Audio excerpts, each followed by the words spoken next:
Bible আমাদের শিক্ষা দেয় অবিরত প্রার্থনা করার জন্য, প্রেইং উইদাউট সিজিং। কিন্তু একজন প্রকৃত খ্রিস্ট বিশ্বাসীর জীবন কখনো প্রার্থনাবিহীন হতে পারে না, কারণ পবিত্র আত্মা আমাদেরকে প্রভাবিত করে, উৎসাহিত করে, প্ররোচিত করে প্রার্থনা করার জন্য।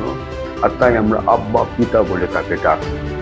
কিন্তু অবিরত প্রার্থনা করার উদ্দেশ্য অর্থ এই, যেন আমরা হতাশ না হয়ে, নিরুৎসাহ না হয়ে, ধৈর্য সহকারে আমাদের যাচনা সকল, আমাদের বিনতি সকল, আমাদের প্রার্থনা বিষয়গুলো ঈশ্বরকে জ্ঞাত করতে পারি এবং তার অপেক্ষায়, তার উপরে আস্থায়, নির্ভরতায় আমরা যেন পারসিস্টেন্টলি, অবিরত, উইদাউট সিজিং প্রার্থনায় রত থাকি।